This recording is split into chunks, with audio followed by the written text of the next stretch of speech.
Oh, for sure, man. It's always great to see those guys and be amongst them and learn from them, and be glad to see them every time they're here. Do they ever come up to you in a bit of awe at your abilities? Do you ever hear them? Nah, I doubt it. I doubt they'd be in awe at anything that I do, based off what they've done for this, you know what I mean, for this organization. But I mean, we're just trying to be in a position where we can bring to the table what they brought, and that's 3 championships, I believe, right? Yeah, yeah. Well, a couple months ago, actually, I talked to Howie Long, speaking of the Yeah. alumni guys, and Oh, I asked yeah. him to talk about you. He said Oh, yeah. you basically are a 6-story building, Yeah. but your elevator's only on floor 3, meaning your potential is still out there. Yeah. What does that tell you when somebody like that tells you that? Oh man, it speaks volumes when you hear from a guy like that. But just the mindset that I have in general, I'm not even on what he said, level 4, 3. Level 3. And Yeah, I'm not even that close. I'm not even that close yet, and I'm just out here trying to get better every day. The business decision with Donald and Yeah. something that you respect as a player and a teammate. Yeah. But generally speaking, going up against him in camp over the years that you've been here, Yeah. what has that meant to you as a young player, just those reps? I mean, those are very important reps when you go against a guy like that. One of the best in the game, and you know what I'm saying. Obviously, he wants, you know what I'm saying, to be placed in that situation where he's getting what he wants in that regard. But at the same time, yeah, it is what it is, man. Ain't nothing but love for DP, but he need to hurry back whenever they get that done. Yeah. So you went to Vaughn's pass rushing. Yeah. What was the genesis of that, and what did you get out of being there with some of those? It was dope, man. I thought at first it was gonna be something for the kids out this way in San Francisco, but when I got there, it was only NFL guys, and I was like, "What's going on?" And he was like, "Bro, we came here to get some work." I'm like, "Oh, luckily I had my cleats." I'm like, "All right, cool, we can go ahead." You know what I'm saying? And it was good though, man. Got a lot of great information from Marcus Ware and all the other guys that was there, and it was something that helped me. Anything specific that you're able to take from some of those guys? I mean, I'm not gonna tell y'all, but you know what I'm saying. It was a lot of stuff that I did learn that is gonna help my game now, for Pretty sure. cool having guys. Oh yeah. You're all working. Exactly. Just pulling from each other's mindsets and figuring out what it is that we're good at and sharing it with everybody else, and it was dope. Is that what training camp is about for you? Implementing, experimenting with different Oh, things that most definitely. This is where you get most of your juice for the rest of the year. You know what I'm saying? And learning and working against the best is only going to help you throughout the year.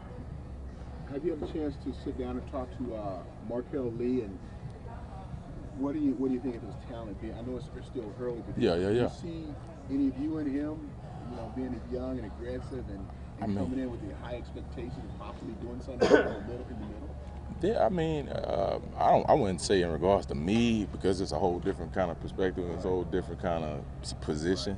But at the same time, he's a hell of a player. I can see it already. He has that juice in him. You know what I'm saying? And it's something that I kind of talk to him here and there just to see where his mind at. But it's something we're gonna figure out throughout the camp. And when we put the pads on, that's when you really get to figure out what type of player, you know what I'm saying, you're dealing with. Is it safe to say initially it's a mentoring role right now for you since you're talking to him? I mean, that's I wouldn't say mentor. It's more like a big brother role. I don't want to say I'm nobody's mentor. You know what I'm saying? Being that he's my teammate, it's something that you want to help in regards to getting him better as a player. You know what I'm saying? Mentoring is something more like a personal player, you know what I'm saying, off the field kind of thing. But just based on what he does on the field, I definitely want to help him get better at that and grow and learn and just create great habits for himself as time goes on. Khalil, what's the next step in the evolution of this defense? I mean, the next step is what you see now, training camp, coming out here, getting the camaraderie right, getting the cohesiveness together, getting everybody on the same page.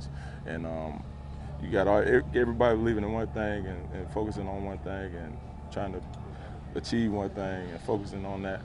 It'll be the sky's the limit. How much have you enjoyed taking on that big brother role the last couple of years? How much has it changed the first couple of years here? But Yeah, it's different, man. It's only year 4 for me, man. You know what I'm saying? And it's still that feeling like, you know what I'm saying, I'm a young player, you know what I'm saying, in the game, you know what I'm saying. But at the same time, it's the significance of, you know what I'm saying, how I can be seen as a player versus, you know what I'm saying, what I feel like. You got some juice, Yeah, I got a little juice, man. I don't want to say that.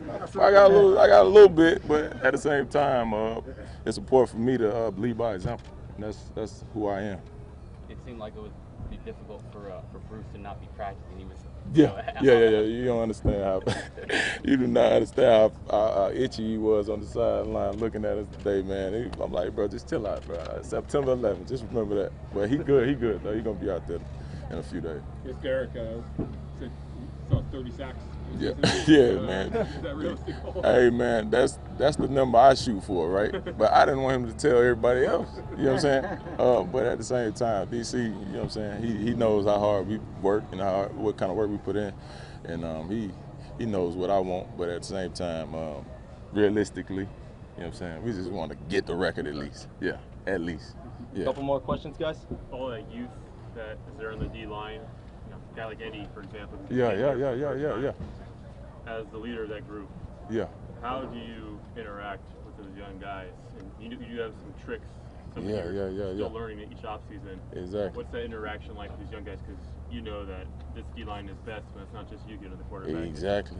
And that's the mindset. That's the most important thing they need to, you know what I'm saying, kind of understand.